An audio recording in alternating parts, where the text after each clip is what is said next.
Hello everyone and welcome to Virtue of Tech. In today's video we will be taking a look at the Bimawen 13.3-inch OLED portable 1080p 16:9 monitor, which I picked up from AliExpress. I have seen this portable monitor selling under a few different names. Typically AliExpress is the place to get it. It's where you're going to get the best price, and I will have an affiliate link down below if you want to support the channel. Clicking on that helps tremendously, even if you end up buying something else. Just clicking on it really just helps out. So taking a look at the portable monitor itself, it does come with a folio case. This is attached with magnets. So if you do want to remove it, just pull it off. And just taking a closer look at the display itself, it is very thin. And then on the top, you do have an on and off switch. Then you've also got a menu switch as well as a Type-C port. This is for connecting accessories or peripherals. It's not for charging. Don't use this one for charging. And then you've also got a 3.5mm audio jack.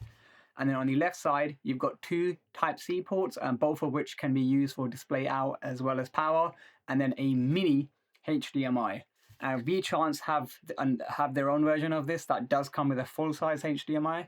So if you are looking for that, but typically on AliExpress, this is the one that's more commonly available, that's more commonly on sale and available for less money. The screen, I don't have the touchscreen version, but you can also pick this up with a touch, but it is still like a glass type screen because it is a OLED panel, and the build quality is really sturdy.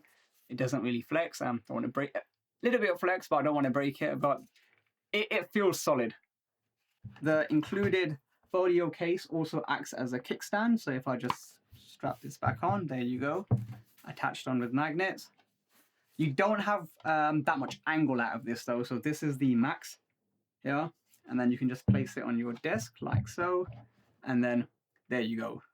That's it. Maybe push it a bit more, but that's about all you're going to get. If you want more movement, more positioning, more angle, you can pick yourself up a portable, tablet stand, mobile phone stand, like so. These also, if you're buying this and you do want one of these, they typically go for just a few dollars on AliExpress. So maybe pick one of these up as well. And if you do pick up one of these, then you can perfectly position your portable monitor and get more control over height, over angle, and yeah, it just makes it easier to just swivel around. Just taking a quick jump back to accessories. It does come with a pretty nice user manual, quite comprehensive, tells you everything that's included, tells you how to use a cover stand, and really just everything you need. It even tells you how to connect your phone, how to connect a switch. It's a well-written, well-thought-out manual. Comes with all the cables you need. So you've got a Type-C to Type-C cable, and then you've got USB to USB-C, and this is for power only. So this tablet can run off a single Type-C to provide both sound, power, and display out.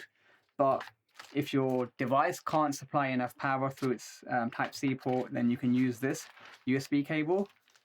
It's a Type-A to a Type-C, and then just plug it into a wall outlet just to power the thing. And then it also comes with a HDMI to mini HDMI cord. I don't suspect this is going to be very long. So, if you are using this with a desktop computer that's maybe underneath your desk or a bit further away from reach, then you may want to also pick up a longer HDMI cable, maybe even a longer power cord. It just depends on your setup. I know you want to see this turn on, so as I was saying earlier, a single USB Type-C cable is all that it needs, but you can also use the mini HDMI to HDMI cord that does come included too, if you want to plug it into a Switch, into a PlayStation, into a laptop or graphics card that doesn't have a Type-C output. It's not very long, so I suspect they do expect you to use this with a mini PC like I'm going to be doing here. Just plug this into the front, or with a laptop, just keep it close by. There you go, plugged in, just one cable. Let me just pull out the stand for you as well, so I can just turn it better.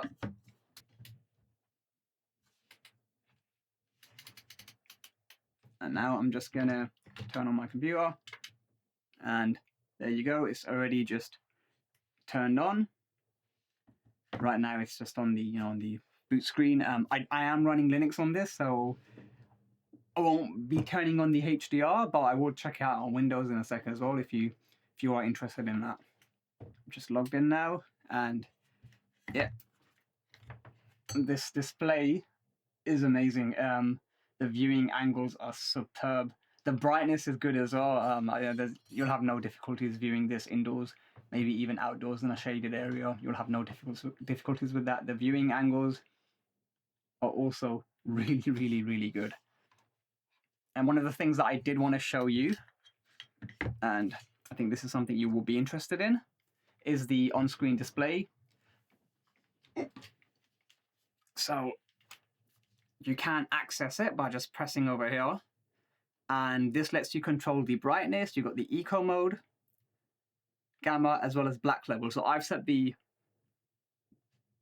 black level to 35, but you can dial it down, which you can see from here, just makes the colors more deep, more vibrant, or you can just start dialing it up, which just, it makes things more washed out, maybe more color accurate.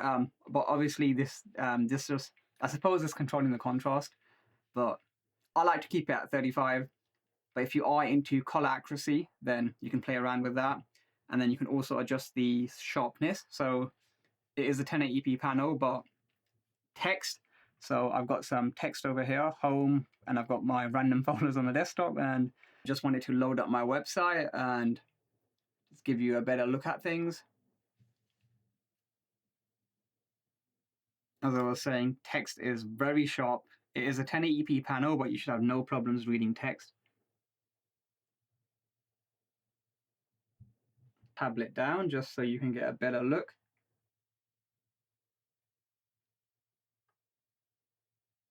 At the viewing angles.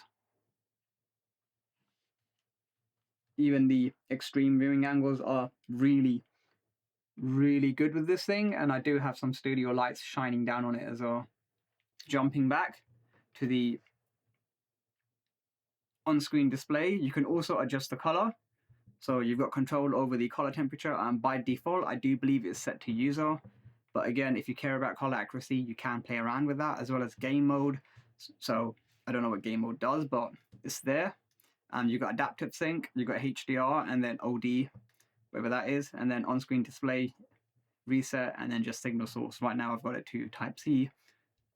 So under Windows, I do have it plugged into Windows now. So this is a touchscreen, but see how I am running Windows 11 on this, and I was just browsing. I watched a couple of YouTube videos, and I also turned on HDR just to see the HDR performance in Windows, and it's cool. It's okay. HDR is working, but like I was saying, the included HDMI to mini HDMI cable, it is really, really short, so I can't really put this anywhere else. Just the cable isn't long enough. So if you do have a desktop under your desk and you're going to be using this on above your desk, then maybe also buy a longer cable, a longer power cord, a longer Type-C cable, as well as a longer HDMI to mini HDMI.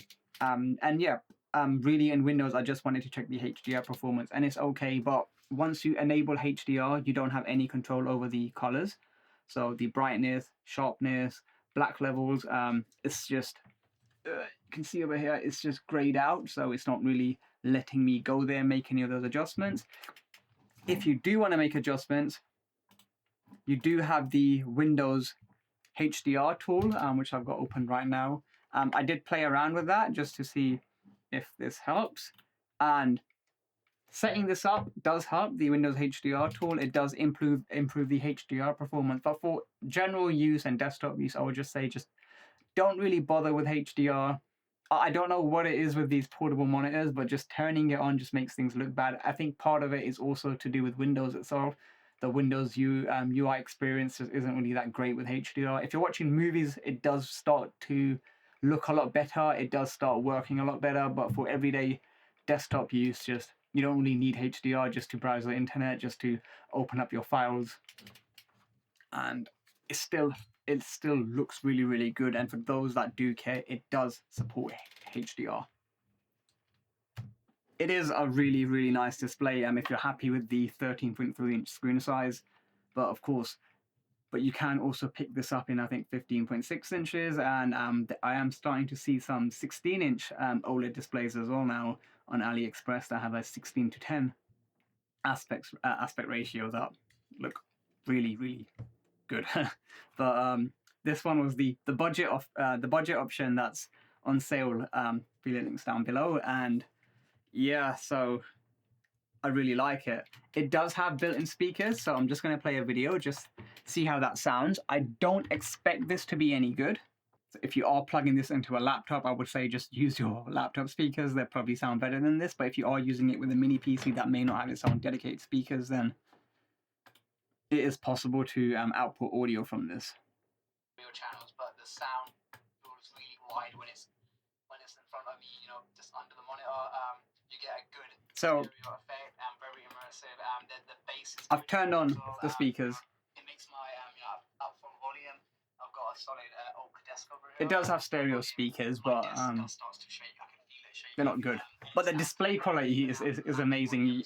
If you are using this to watch movies, you will have a very good time. I also wanted to check out the headphone port, because I have noticed with some of these portable monitors that do have a 3.5mm audio jack, they don't have a good DAC. So if you're using it with a console or with a switch or a device where you may want to plug headphones in or external speakers, let me just see how this sounds. Okay, so I did try out some headphones, and I did plug it in directly into the 3.5mm audio jack. The headphones don't sound their best. It doesn't sound as good as if I use my USB DAC, but it's okay. It's not the worst that I've seen. There were a few things that I did just want to wrap up in terms of peak brightness. I suppose it's around 400 nits. That's what they are claiming, and by just taking a look at it, I would say, yep, it is likely around 400 nits. It is plenty bright. Bimawen are also claiming on their AliExpress store, their storefront, that it does come with 1-year warranty. I don't know what the credibility is like on there. It's nice that they are offering it though, and they do come across as a proper, legitimate business. But I don't believe they have their own website. So if something goes wrong, I'm not sure what would happen. The build quality is really, really good, and like I said, they do claim to be using a Samsung panel. I think they are using a Samsung panel just by how it looks. It is a really, really nice OLED panel with really, really nice colors and a fast response time of about 1 millisecond. They're also claiming around 100% DCI P3 color reproduction, as well as 100% Adobe RGB and all of that stuff, but you may need to calibrate this yourself. Overall, my final thoughts on this is, if you are going to buy this, or you're looking at a very, very similar monitor on Amazon or somewhere else, AliExpress, if you're okay with it, a pretty good experience with AliExpress as well. I've been buying a lot of things from there, and I've not had a problem with it. I did buy this myself as well, so if you did like this review or you are looking to buy this, I will have an affiliate link down below. Clicking on that, no matter if you're ordering this or something else, it helps out immensely. And yeah, I hope you like this review, and thank you for watching. If you've got any questions, and you can also check out the written review on my website, www.virtuope.com. I will have the links down below.